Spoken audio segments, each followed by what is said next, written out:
C'est l'anniversaire de sa mort. Il nous a laissé en héritage sa vision révolutionnaire. La Terre n'est pas au centre du monde. La Terre et les planètes tournent autour du Soleil.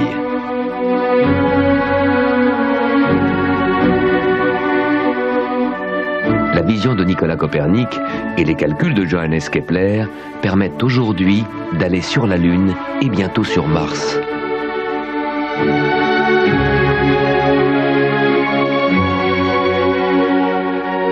Pour vous, la visite de Mars, c'est la semaine prochaine.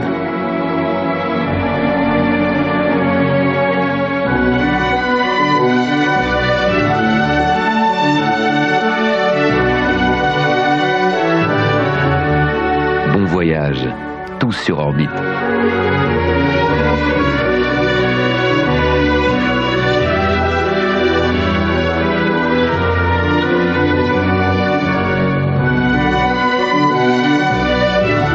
L'arrière d'un camion est traîné sur plus de 3 km. Son corps a été retrouvé décapité et dépecé. C'était en juin dernier à Jasper, dans l'État du Texas. Ce meurtre a été perpétré par 3 hommes blancs appartenant au mouvement pour la suprématie de la race blanche. Ce vaste mouvement regroupe nombre d'organisations comme le Ku Klux Klan, Fraternité Aryenne, Alliance Nationale, Nations Aryennes et bien d'autres. On recense actuellement aux États-Unis plus de 450 mouvements qui se déclarent ouvertement suprémacistes et racistes. L'amour de la nation, l'amour de la race, de leur race, l'amour de Dieu sont leurs slogans. Ils veulent un État chrétien avec une seule race, un État qui serait le vrai royaume de Dieu. La guerre raciale qu'ils mènent contre les Noirs et contre les Juifs est pour les suprémacistes blancs une guerre sainte. Ils ont leur propre église, identité chrétienne, se disent soldats de Dieu et légitiment leurs actes de violence par leur doctrine qui se veut religieuse. L'église officielle américaine semble ignorer l'étendue de la menace. Pourtant, ce mouvement a pignon sur rue puisqu'il possède déjà quelques milliers de lieux de culte à travers les États-Unis.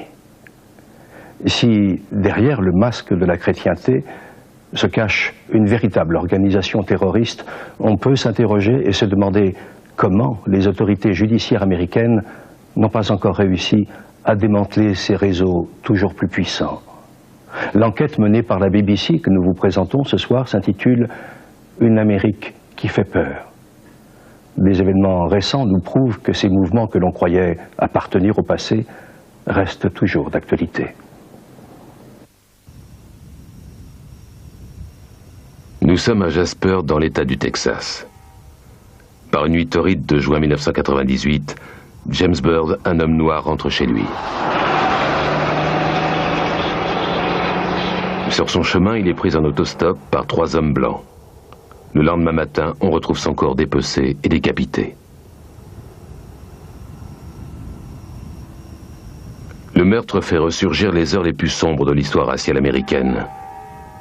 Mais il ne renvoie pas seulement à un passé que l'on croyait révolu. Il sonne aussi comme un avertissement pour l'avenir. Il pousse surtout à s'intéresser à une frange obscure de la société américaine, le mouvement pour la suprématie de la race blanche.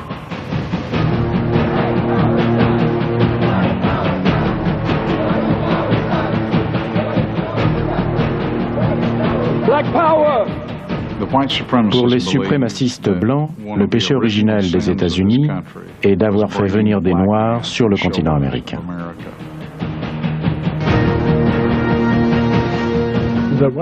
L'État séparatiste blanc sera instauré.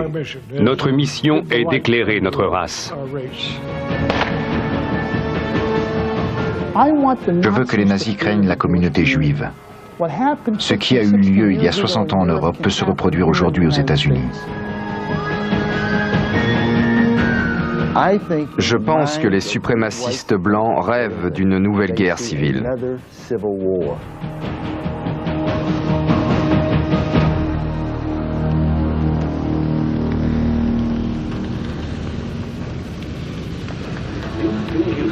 Where local news comes first. The 6 o'clock difference starts now.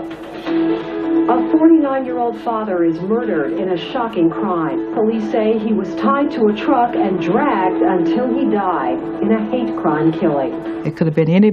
Cela aurait pu tomber sur n'importe quel homme noir marchant dans la rue. Ils ne le connaissaient pas. Ils l'ont choisi uniquement parce qu'il était noir. Bird's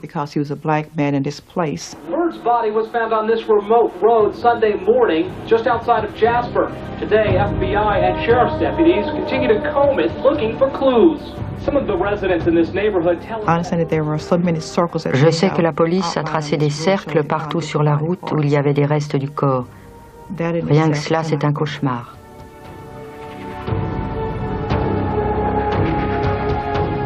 Plus tard, j'ai appris que les meurtriers avaient peint en noir le visage de mon frère. C'était la pire insulte.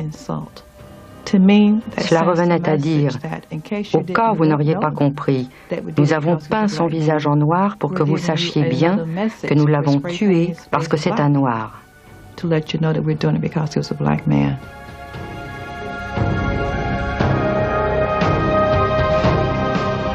James Byrd était handicapé. Il avait 3 enfants. Aux premières heures de ce dimanche matin, il rentre chez lui à pied. Son voyage vers la mort commence boulevard Luther King.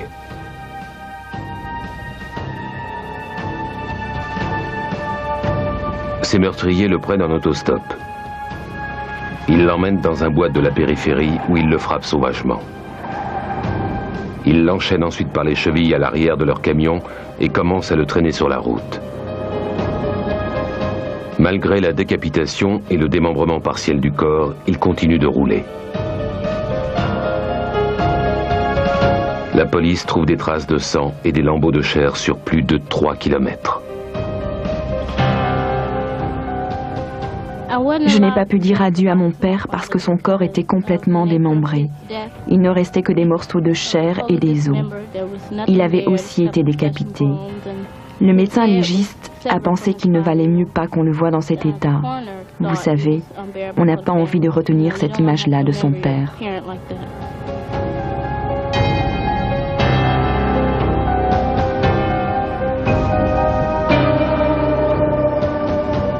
Les meurtriers de James Byrd ont abandonné les restes de leurs victimes entre une église et un cimetière, au bord d'une route traversant le quartier noir.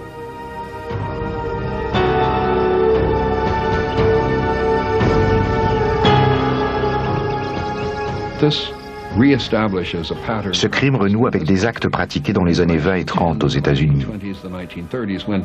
À l'époque, des groupes de Blancs enlevaient un Noir et l'assassinaient de manière particulièrement affreuse, en le brûlant, en le lynchant ou en le torturant à mort. Ensuite, ils traînaient le corps dans les quartiers noirs en guise d'avertissement. Cela voulait dire, voilà ce qui vous attend si vous ne respectez pas la séparation entre les races. On peut faire le rapprochement avec les sacrifices humains rituels accomplis chez certaines tribus cannibales en l'honneur des dieux. En l'occurrence, il s'agissait de sacrifier un homme noir pour donner une leçon à l'ensemble de la communauté noire. Le meurtre de James Byrd a été immédiatement récupéré par les extrémistes de tous bords. Chez les Noirs, les New Black Panthers venaient justement de se reformer sous une forme paramilitaire. Leur objectif, prendre part à la guerre raciale des années 90. Nous sommes à l'aube du XXIe siècle et on nous traîne encore derrière des camions. En lisant le journal, nous n'avons pas été surpris. Nous nous sommes dit, une fois de plus, ils ont tué l'un des nôtres. Ce qui est vraiment surprenant, c'est que certains Noirs aient cru à la propagande du rêve américain. Ils ont cru qu'il suffisait d'avoir quelques dollars en poche pour que tout soit réglé. Ceux qui roulent en BMW et en Mercedes.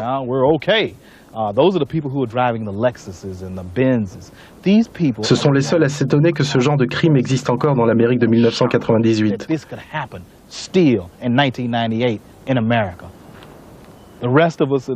Mais nous qui vivons dans les ghettos sordides, nous ne sommes jamais surpris.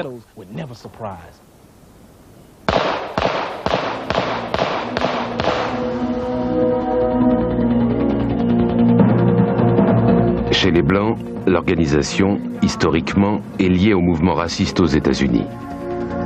Après le meurtre de James Byrd, le Ku Klux Klan a défilé librement dans les rues de Jasper. Le Ku Klux Klan, qui existe depuis plus de 100 ans, a été la première organisation terroriste américaine. Elle a été impliquée dans des meurtres collectifs, des actes d'intimidation, des assassinats, des violences sexuelles. Et de nos jours, les individus qui prônent la suprématie de la race blanche sont très souvent cités dans des affaires similaires. Ils sont donc extrêmement dangereux. Tall, sun-crowned men who will not flinch at duty and who will not lie. God give us men. Ceci est l'image traditionnelle du Ku Klux Klan, tel qu'il a été fondé en 1865. Ses idées n'ont pas changé, mais elles s'expriment aujourd'hui au grand jour. En réalité, le meurtre de Jasper a contraint l'opinion publique à regarder cette sombre réalité en face. Charles Lee est le grand dragon ou grand magicien impérial. C'est le chef des chevaliers du Camélia blanc, la principale branche du Ku Klux Klan. En fait, c'est probablement lui qui dirige la secte au niveau national. Je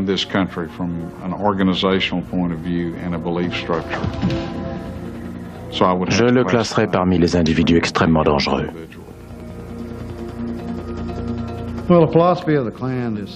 La philosophie de notre mouvement est simple. L'amour d'une race. D'un côté, je peux dire que je n'ai rien contre les autres races. D'un autre côté, je peux dire que je les déteste. En fait, je crois que la haine peut être positive et négative à la fois. Et c'est pareil avec la violence. Pour moi, la haine est positive lorsqu'elle est dirigée contre quelqu'un qui a nui volontairement à ma race. La haine négative, c'est celle qui pousse à attaquer quelqu'un qui ne vous a rien fait. Le Ku Klux Klan croit à la haine positive et au racisme positif. Nous pensons que nous devons absolument nous séparer des autres races pour stopper l'abâtardissement de la race blanche.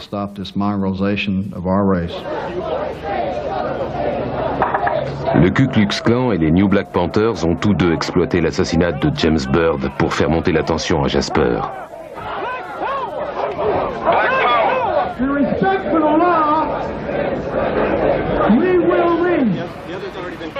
Nous n'allions pas laisser le Ku Klux Klan parader dans les quartiers noirs. Après ce crime de haine, nous ne pouvions pas accepter que ces gens se pavanent en toute impunité dans les rues de la ville. Nous avons donc pris nos armes et nous sommes allés les affronter. J'étais à cette manifestation.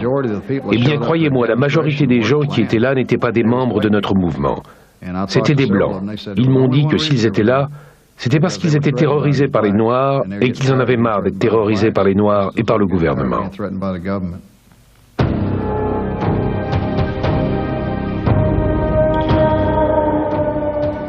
Les réactions extrémistes étaient sans doute inévitables devant la barbarie du meurtre de James Byrd.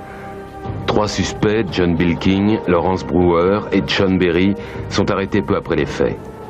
Parmi les indices laissés sur les lieux du crime, la police retrouve un briquet portant un symbole du Ku Klux Klan. 2 des 3 hommes sont affiliés au mouvement et arborent des tatouages explicitement racistes. Autre élément à charge, juste avant le meurtre, des témoins affirment avoir entendu John Bilking citer le journal de Turner. Il s'agit du livre le plus diffusé par le mouvement pour la suprématie de la race blanche. Il décrit en détail le déroulement d'une guerre raciale à la fin du XXe siècle. Les Blancs massacrent les Noirs et les Juifs. Selon les témoins, John Bilking aurait déclaré « On va prendre un peu d'avance sur le journal de Turner ». Je pense qu'il existe une guerre larvée depuis que ce pays a été formé. De temps en temps, elle se transforme en conflit ouvert lorsque l'un des 2 camps agresse l'autre. Et cette guerre larvée est une constante dans la société américaine. Aujourd'hui, la menace d'un conflit racial majeur est d'autant plus grande que le Ku Klux Klan a rompu son isolement. Traditionnellement ancré au sud, il s'intègre désormais dans un mouvement plus vaste qui rassemble tous ceux qui croient à la suprématie de la race blanche.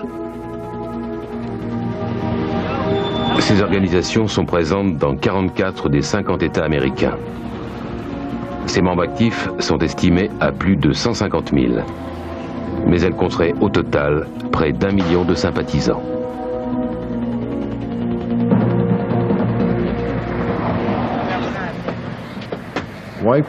La race blanche ne sait pas où elle va. Elle n'a pas de grands héros. Pourtant, il y en a eu. Mais on a essayé de nous faire croire que la race blanche était porteuse de destruction, qu'elle avait persécuté et asservi toutes les autres races, qu'elle était responsable de tous les maux. La vérité, c'est que nos systèmes d'éducation et nos technologies ont fait progresser toute la planète. En fait, on nous condamne parce que nous sommes blancs.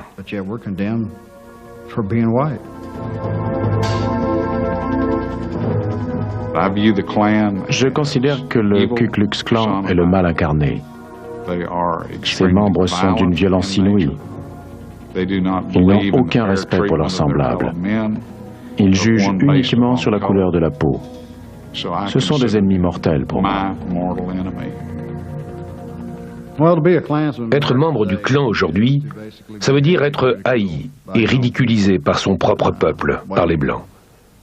Ils n'ont pas compris que notre mouvement et d'autres organisations comme Nations Aryennes et les skinheads travaillent de leur intérêt, pour notre culture, notre histoire, notre patrimoine. Nous voulons assurer un avenir à notre peuple.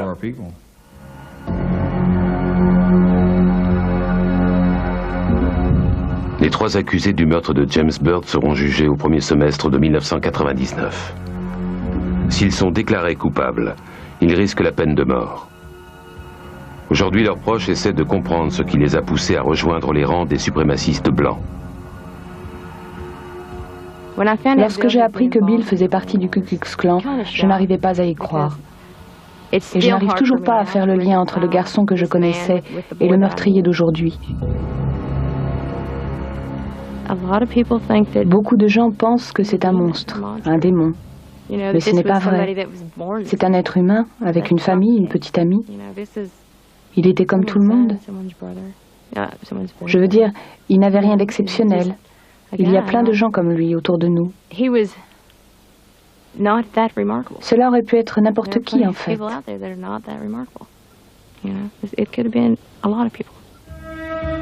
En 1993, John Bilking a purgé une peine de prison pour cambriolage. Sa famille affirme que c'est derrière les barreaux qu'il a été recruté par une organisation appelée Fraternité Aryenne. Je sais que sa sœur avait reçu des lettres de lui, qu'elle trouvait très inquiétantes. C'était des lettres à caractère raciste. La famille disait qu'il s'était enrôlé dans ce groupe qui recrute en prison les suprémacistes blancs. Cela ne ressemblait vraiment pas au garçon que j'avais connu. Pour moi, la seule explication, c'est que la prison l'a terriblement changé.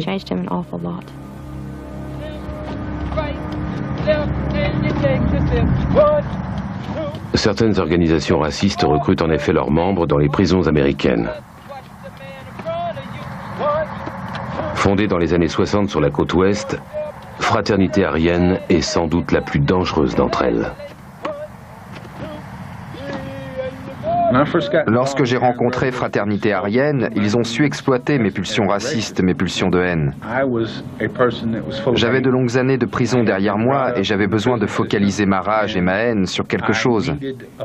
Je ne comprenais rien de tout ce qui se passait autour de moi. Il fallait que je trouve un objet sur lequel je pourrais défouler toute cette haine. C'est ce que m'a apporté Fraternité Aryenne.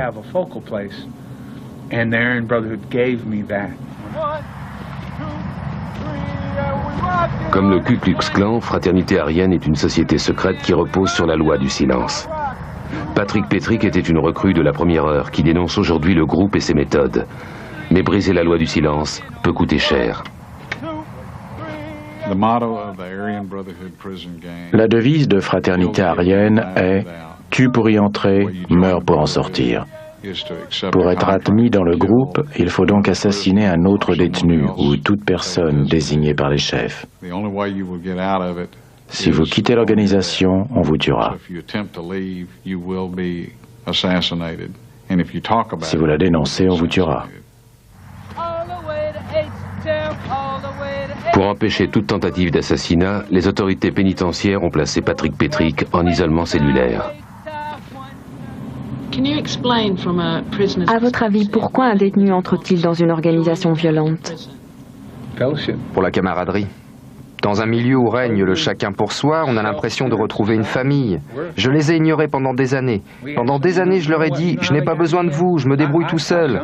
Mais vous savez comment ils m'ont eu? En m'envoyant des cartes pour mon anniversaire. Oui, des cartes de vœux. Je ne recevais jamais rien de ma famille ou de qui que ce soit d'ailleurs. Eh bien, le jour de mon anniversaire, j'ai reçu 45 cartes de vœux. C'étaient des membres de fraternité aryenne qui me les envoyaient de tout le Texas. Voilà comment je suis entré dans leur organisation.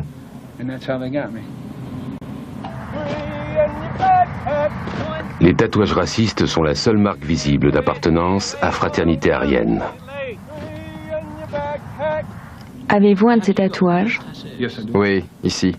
La croix gammée représente la suprématie blanche et le sabre la violence.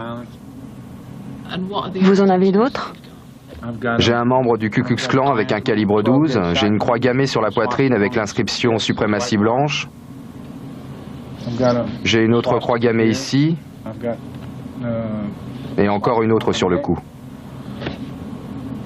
Que veut dire ce tatouage? C'est la violence. Un coup de feu, des flammes et un crâne. Ma façon de dire aux prisonniers noirs, je n'ai rien en commun avec vous. J'ai d'autres symboles de ce genre derrière les bras. J'ai toutes sortes de tatouages racistes. Marqués par la lutte pour les droits civiques, les années 60 et 70 ont été une période trouble dans l'histoire des États-Unis. Une période de changement aussi. Little black boys and black girls will be able to join hands with little white boys and white girls as sisters and brothers. I have a dream today. L'espoir était grand dans la communauté noire, mais les suprémacistes blancs étaient en train d'organiser leur réaction. Tandis que Martin Luther King parlait de justice et de paix, George Lincoln Rockwell fondait le parti nazi américain. Rockwell était l'antisémite le plus virulent depuis Hitler. Il a créé le parti politique le plus infâme de toute l'histoire politique américaine. On ne peut comprendre l'extrême droite actuelle si on ne connaît pas le personnage de Rockwell. Il déclarait que les Juifs détruisaient la société, que les Noirs étaient génétiquement inférieurs et que les homosexuels étaient des dégénérés qui méritaient d'être exterminés. Rockwell a été assassiné en 1967. Mais d'autres têtes pensantes du mouvement pour la suprématie blanche ont repris le flambeau. William Pierce est l'auteur du journal de Turner, un ouvrage considéré par le FBI comme la Bible de la droite xénophobe. Ancien membre du parti nazi aux côtés de Rockwell, il dirige actuellement Alliance nationale. Les autorités estiment que son organisation est la plus dangereuse des États-Unis. William Pierce est interdit de séjour au Royaume-Uni. Mais Internet ne connaît pas de frontières. This program is the voice of America's dissidents who are speaking out to America's patriots and to patriots of our Western civilization around the world. Je me considère comme un patriote, mais pas comme un porte-drapeau. Je ne me reconnais pas dans le gouvernement fédéral. Je ne suis pas un patriote au sens géographique du terme. Je suis un patriote de la race blanche et je représente mon peuple où qu'il soit. Quand vous dites « mon peuple », vous faites allusion à l'ensemble des Américains ou aux Américains blancs? Je ne m'intéresse qu'aux personnes qui ont des ancêtres européens. Je ne me sens concerné que par mon peuple, mais je suis très inquiet pour son avenir. Regardez ce qu'il est advenu de notre culture. Elle a disparu. Lorsqu'on allume la radio, aujourd'hui, on n'entend plus que du rock, du rap, du jazz. Rien de tout cela n'appartient à notre patrimoine musical.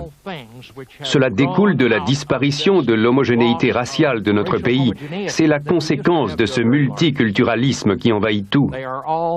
Consequences of this growing multiculturalism. Aux USA, on recense actuellement 474 mouvements qui se déclarent ouvertement racistes. Nombre d'eux utilisent désormais Internet pour diffuser leur propagande sur la suprématie de la race blanche.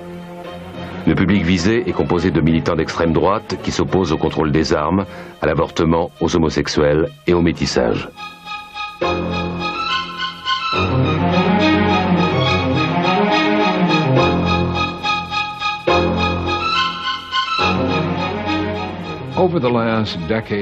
Au cours des 15 dernières années, le mouvement conservateur américain grossit ses rangs. L'ensemble du mouvement n'est pas raciste, mais il existe une frange ouvertement raciste. Ce qui est dangereux, c'est le mélange entre les opinions conservatrices et les thèses racistes. Or, c'est ce qui domine la scène politique aujourd'hui. Les conservateurs sont majoritaires au Congrès, à la Chambre des représentants. Ils risquent même de remporter les prochaines présidentielles. La plupart des gouverneurs des États sont conservateurs, et c'est la même chose pour les éditorialistes des plus influents journaux du pays. La pensée conservatrice a envahi toutes les sphères de la société. Et le mélange entre la pensée conservatrice démocratique et la pensée raciste est quelque chose de très puissant qui dynamise la puissance électorale du Parti républicain. Ce parti, qui représente tout de même la première formation politique du pays, est devenu le Parti des Blancs. De fait, malgré l'accroissement des minorités raciales, les États-Unis restent un pays blanc. Au sein du vaste mouvement pour la suprématie de la race blanche, certains groupes paramilitaires se distinguent. C'est le cas de Nation Aryenne. D'aspiration néo-nazie, cette organisation opère sur un terrain de manœuvre de l'Idaho. Son slogan, nation égale race, race égale nation. Son but, établir un pays ethniquement pur, une patrie aryenne. Le mot arien est fréquemment employé par les suprémacistes blancs pour désigner les personnes dont l'ascendance est anglo-saxonne, germanique ou scandinave. Autrement dit, ils recouvrent le fantasme d'une race génétiquement pure. L'Angleterre, l'Écosse, l'Irlande, l'Allemagne, l'Autriche, la Hongrie, la Roumanie, etc. Tous ces pays font partie des nations aryennes. C'est écrit dans tous les livres d'histoire, vous pouvez le vérifier.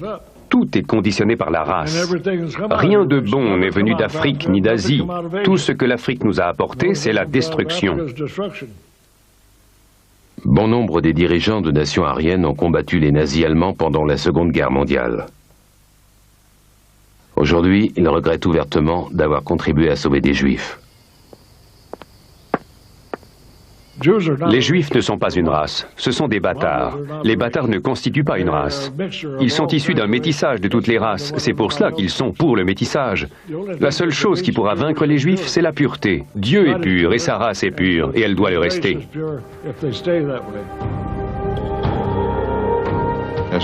Pour les membres de nations aryennes, Hitler reste le grand leader historique de la race aryenne.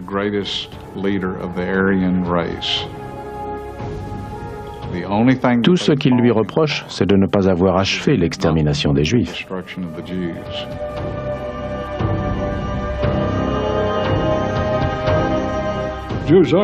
Les Juifs sont les ennemis naturels de notre race, ils l'ont toujours été. Ma mission est de dire la vérité à mon peuple. C'est la seule arme dont nous disposons, puisqu'ils possèdent tout désormais, la presse, la télévision, les studios de cinéma, les maisons d'édition, tout.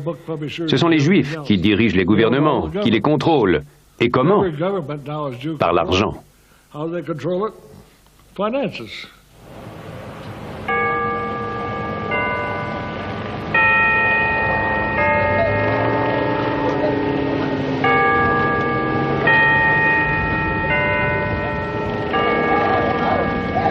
Pendant l'été 1998, à l'occasion de son congrès mondial, Nation Aryenne a célébré l'anniversaire d'Adolf Hitler. Malgré les manifestations de protestation, les néo-nazis ont défilé dans les rues de Cœur d'Haleine.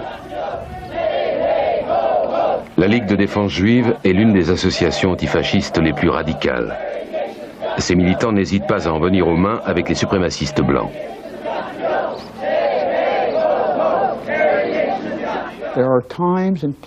Il y a des moments et des lieux où la communauté juive doit sortir de son apathie, où elle doit laisser tomber ses livres et lever le poing pour dire avec force « plus jamais ça ».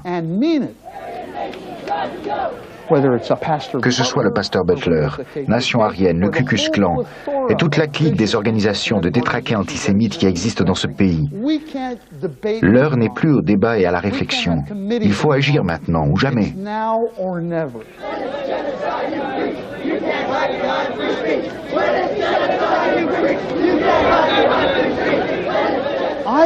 Je voudrais attraper ces nazis par le col et les étrangler. Tant pis si je suis dans l'illégalité, si je finis en prison. Au moins, je pourrai garder la tête haute, parce que je saurai que je vais en prison pour une cause juste. Je n'irai pas en prison pour gagner de l'argent, ni pour qu'une riche organisation juive fasse graver mon nom sur une plaque commémorative. J'irai en prison pour une cause juste, pour avoir définitivement empêché ces nazis de nous conduire à la mort.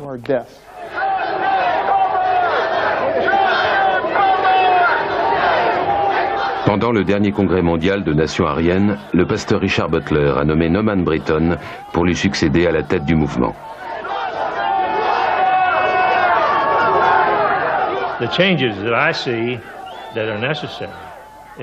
Je pense qu'il est nécessaire de rappeler dans une déclaration ferme et solennelle que notre Constitution a été élaborée par des chrétiens blancs à la Convention de Philadelphie.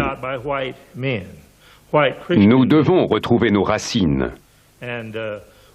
Nous devons renouer avec les grandes valeurs du patriotisme et de l'amour de notre race, l'amour de Dieu et l'amour de la nation.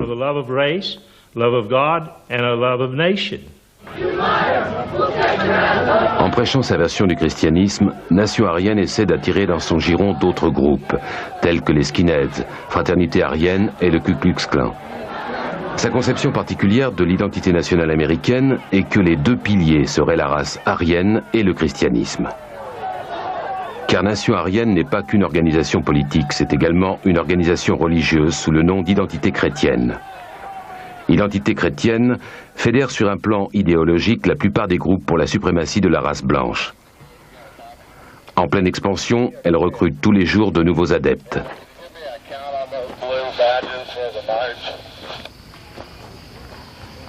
Les accusés du meurtre de James Byrd sont soupçonnés d'avoir entretenu des liens avec elle. Pour le mouvement historiquement chrétien qu'est le Ku Klux Klan, la Bible a toujours servi à légitimer la haine raciale. Le ciment qui unit nos organisations est la chrétienté. Pendant longtemps, la chrétienté a dominé dans ce pays. Les pères fondateurs des États-Unis prêchaient la religion chrétienne. Ils ne croyaient pas à l'assimilation.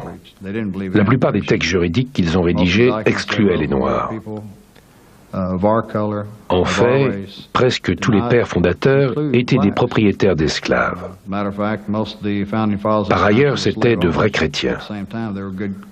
Aujourd'hui, nous parlons d'identité chrétienne parce que nous avons perdu cette identité. Ce sont ces gens qui se font appeler juifs qui nous l'ont volée.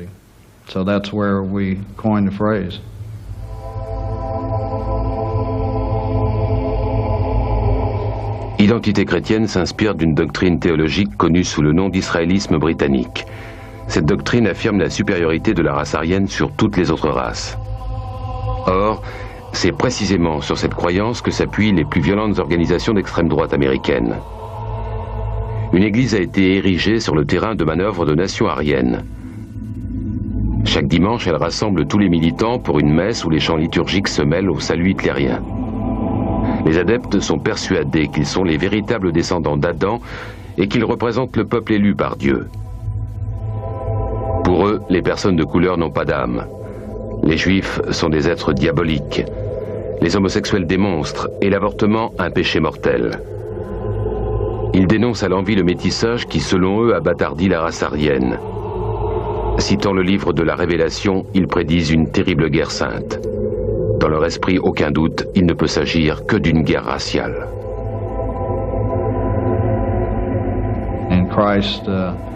Dans le Nouveau Testament, le Christ condamne les Juifs et les pharisiens.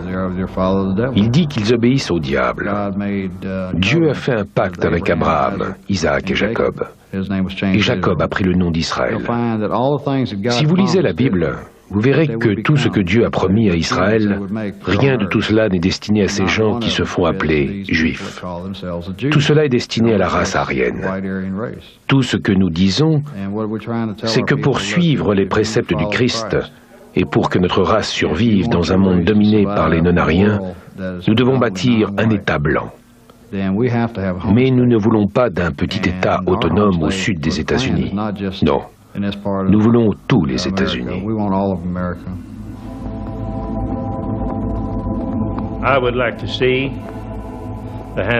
Je voudrais que le gouvernement de ce pays appartienne définitivement aux Blancs.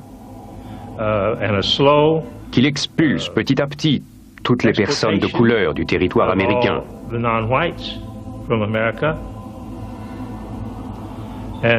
Il faut instaurer un État chrétien avec une seule race. Un État qui sera le vrai royaume de Dieu.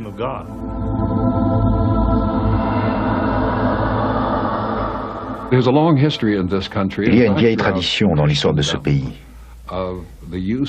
et même dans toute l'histoire de la chrétienté, qui consiste à brandir la Bible pour justifier toutes sortes de péchés, y compris la suprématie blanche. On l'a vu pendant l'esclavage, ici et en Angleterre. On l'a vu plus tard pendant la ségrégation raciale, quand on parlait des enfants de Cham. Et on le voit encore aujourd'hui. Il y a toujours des gens qui interprètent la Bible, ou d'autres écrits comme cela les arrange. Mais ce mélange est très dangereux, parce qu'il donne une sorte de caution morale à la haine.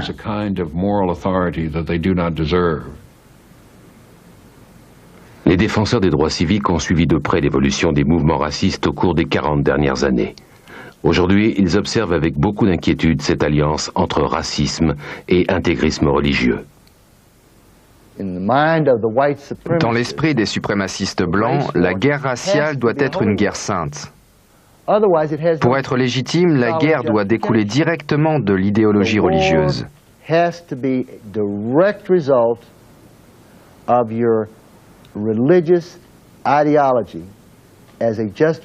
Sinon, les suprémacistes ne seraient qu'une bande de tueurs psychopathes. Dans leur esprit, ils sont en guerre sainte. C'est pour cela qu'ils ont créé leur propre église, identité chrétienne. On ne sait que très peu de choses sur l'identité chrétienne. Mais à mesure que le discours suprémaciste quitte les terrains d'entraînement militaire pour pénétrer dans les églises, le nombre de ses adeptes ne cesse d'augmenter. Les groupes religieux à caractère raciste repèrent des petites églises dirigées par des protestants fondamentalistes.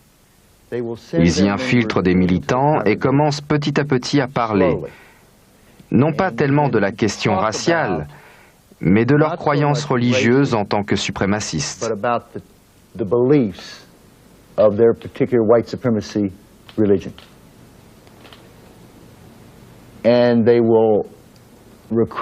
Puis ils invitent certains membres de la congrégation qui se sentent proches de leurs convictions à rejoindre leur organisation.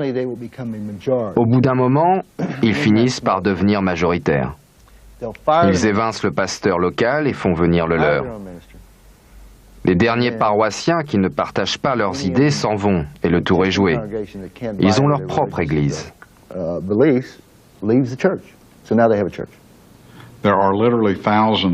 Il existe des milliers d'églises aux États-Unis qui sont affiliées à Identité chrétienne.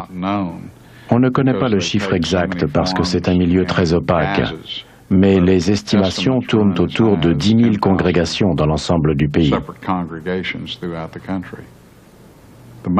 Les églises chrétiennes officielles n'ont jamais dénoncé ce phénomène. J'y vois plusieurs raisons. D'abord, elles sous-estiment son ampleur. Ensuite, elles ont peur. Mais la troisième raison est à mon avis la plus dérangeante. Je pense qu'elles adhèrent pour une grande part à ces thèses racistes. Indiscutablement, les congrégations qui gravitent autour d'Identité chrétienne cultivent le secret. C'est sans doute pourquoi les églises officielles ne semblent guère conscientes de l'étendue de la menace. Quelle est la position de l'Église officielle à l'égard d'Identité chrétienne?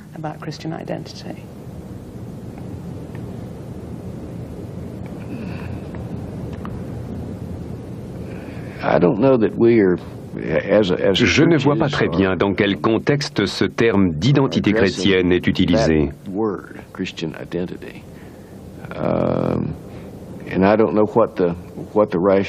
Ce que je peux vous dire, c'est que pour notre part, nous condamnons les thèses racistes et suprémacistes.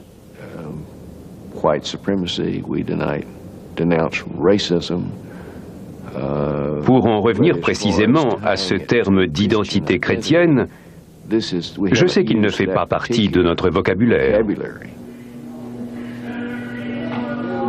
Cette alliance entre haine raciale et fondamentalisme chrétien forme un cocktail explosif. Elle s'est notamment traduite par une montée de la violence terroriste. Le discours d'identité chrétienne imprègne l'univers carcéral. Sa force est d'affirmer que la guerre sainte justifie tous les actes de violence racistes.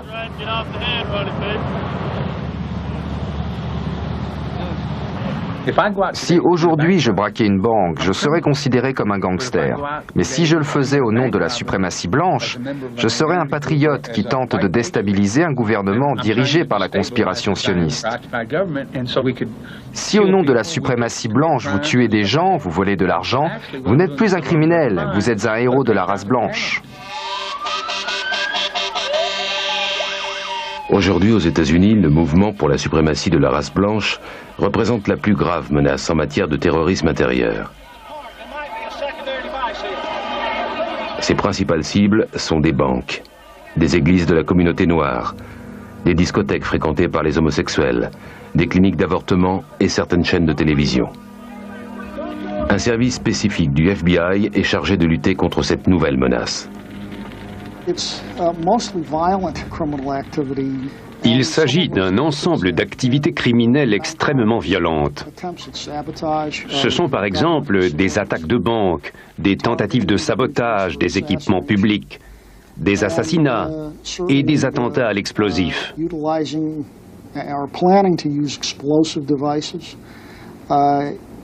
Des attentats qui sont souvent dirigés contre des bâtiments de l'administration fédérale. C'est vraiment un ensemble de menaces. Pour les suprémacistes blancs, les hostilités ont été ouvertes à Waco en 1993. Dans cette petite ville du Texas, l'armée a pris d'assaut le siège de l'église davidienne, une secte paramilitaire dirigée par le gourou David Koresh. Un incendie s'est déclaré qui a causé la mort de 17 enfants et 64 adultes. Cette répression fut un symbole pour le mouvement suprémaciste. Un culte religieux au discours séparatiste avait été écrasé par un État tyrannique.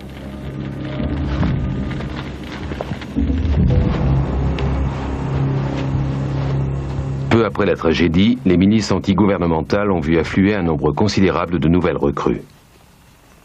Beaucoup de Blancs ont enfin pris conscience que leur pire ennemi était à Washington et qu'il était capable d'assassiner ses propres citoyens. Maintenant que l'ennemi est clairement identifié, nous pouvons l'affronter. Le gouvernement est censé représenter le peuple, mais ce n'est pas le cas actuellement. Nous sommes tenus en joue par des organismes comme l'ATF, le FBI et la CIA. CIA, and so forth. Where were you in the building and where was the explosion? Oh my God! Identité chrétienne possède une branche terroriste connue sous le nom de clergé de Pinhas. Dans la Bible, le grand prêtre Pinhas est loué pour avoir tué un couple unissant un homme et une femme issus de deux tribus rivales, un couple mixte. Dieu aurait promis une longue existence au clergé de Pinhas. Ces dernières années, certains criminels ont signé leurs actes du symbole de Pinhas, vraisemblablement à l'attention du FBI. L'un d'eux est Eric Rudolph, l'un des 10 hommes les plus recherchés des États-Unis. Élevé dans un milieu proche d'identité chrétienne, il aurait posé des bombes dans un bar gay, une clinique d'avortement et sur le site des Jeux Olympiques d'Atlanta.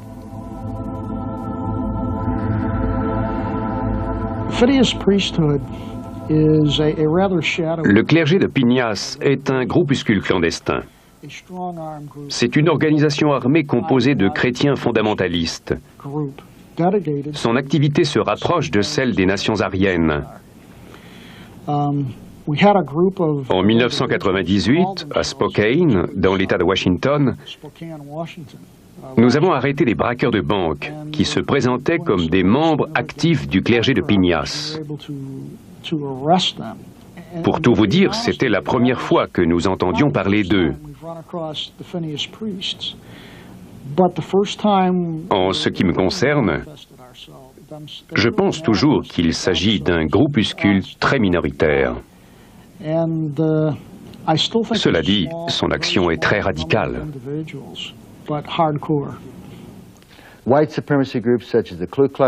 Les organisations comme le Ku Klux Klan, Fraternité Aryenne, Nation Aryenne, Résistance Aryenne et Identité Chrétienne sont très dangereuses. Leurs membres sont capables de tuer leurs ennemis de sang-froid, parce que leurs croyances religieuses et leur doctrine politique justifient la violence.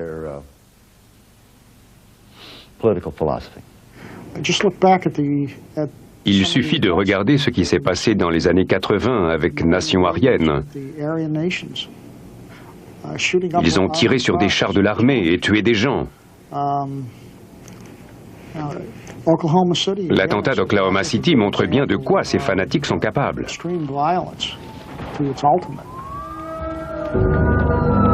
L'attentat contre le building d'Oklahoma City en 1995 a fait 168 morts. C'est l'acte de terrorisme intérieur le plus meurtrier de l'histoire des États-Unis. Timothy McVeigh, le poseur de bombes, a été arrêté et condamné à mort. Il était proche de certaines milices d'extrême droite. Il avait également des contacts avec l'église locale d'identité chrétienne. Il a placé sa bombe dans un bâtiment public administratif le jour anniversaire de la tragédie de Waco.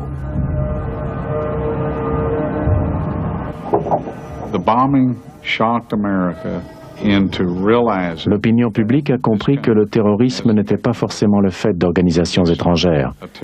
En l'occurrence, le responsable était un Américain de souche. Il était blond aux yeux bleus et il avait le crâne rasé. Il n'avait pas d'accent et voyageait avec un passeport américain. Timothy McVeigh aurait été influencé par la lecture du journal de Turner. On pense qu'il était obsédé par l'un des chapitres qui relate justement un attentat contre un bâtiment du FBI. L'action du livre de William Pierce se déroule à la fin du XXe siècle.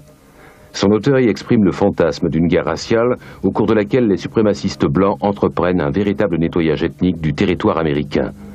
C'est également ce récit qui aurait inspiré John Bilking, l'un des assassins de James Byrd. Êtes-vous surpris que votre livre soit cité lorsque des actes de violence racistes sont commis? Non, absolument pas. Mais je suis certain que ces actes auraient été commis de toute façon.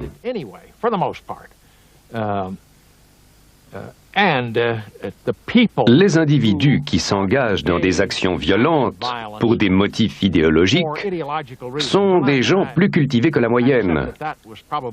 D'ailleurs, c'était probablement le cas à Oklahoma City. Ces individus qui frappent l'État fédéral connaissent certains ouvrages de littérature clandestine. Par conséquent, cela ne m'étonne pas qu'ils aient lu le journal de Turner. Reconnaissez-vous que votre livre exerce une influence directe ou indirecte sur certains de ses lecteurs? J'espère bien qu'il a une influence. Je l'ai écrit dans cette intention, pour créer une prise de conscience. Cela dit, je ne crois pas qu'il ait inspiré beaucoup d'actes violents. Est-ce que vous diriez que votre livre est un cri de guerre, un appel aux armes? Dans un sens, oui. Je veux dire, ce n'est pas un appel aux armes au sens « prenez vos fusils et tirez dans le tas ». Non, c'est plutôt un appel au réarmement moral. C'est un appel à la clairvoyance, à la responsabilité. Le message serait plutôt « agissez, reprenez votre société en main ». Dans ce sens-là, oui, c'est sans aucun doute un appel aux armes.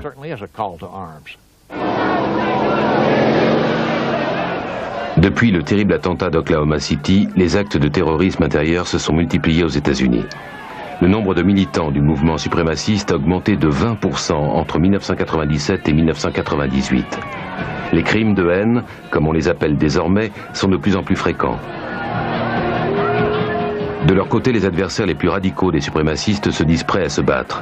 Le livre de la Révélation annonce l'avènement d'une guerre sainte. Pour les membres d'identité chrétienne, Armageddon ne peut être qu'une guerre raciale, opposant au tournant du millénaire les chrétiens blancs aux ennemis de Dieu. Dans leur esprit, il n'y a pas de place pour le doute. Ils sont les soldats de Dieu. Et le Christ va revenir sur terre au commencement du nouveau millénaire. Avec ce qu'ils ont en tête, ils se persuadent eux-mêmes qu'ils voient partout des signes du retour du Christ.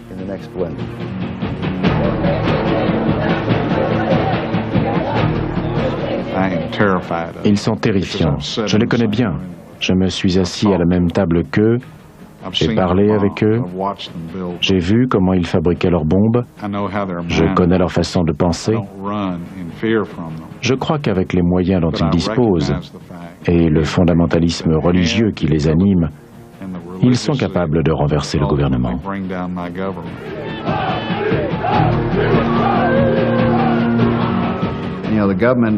Dans un sens, le gouvernement est son propre ennemi. Il pense qu'il peut écraser notre mouvement, asservir notre race, trahir la nation sans qu'un seul coup de feu ne soit tiré. Il se trompe.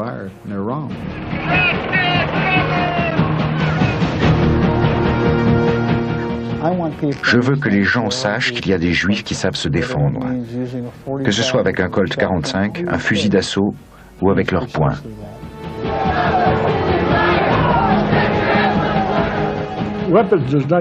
Nous ne gagnerons pas cette guerre avec les armes, mais avec le courage, la foi et le sens du devoir.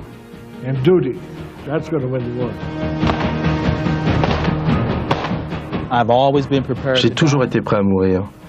Et je suis prêt à tuer. Je l'ai toujours été. Je suis prêt à tuer tous ceux qui veulent ma peau. Et cela inclut les Noirs qui, manipulés par les Blancs et l'establishment, ont tenté de m'éliminer. Eux aussi, je suis prêt à les tuer.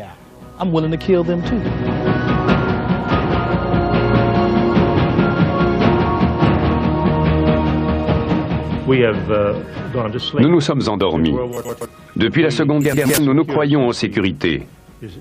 Tout cela parce que nous avons été épargnés par les bombes et que nous avons détruit l'Allemagne. Nous pensons que Dieu protège notre pays. Alors nous nous réunissons dans nos églises, nous allons à nos dîners en ville, nous vaquons à nos petites affaires où nous nous distrayons. En réalité, nous dormons profondément. Mais l'heure du réveil approche.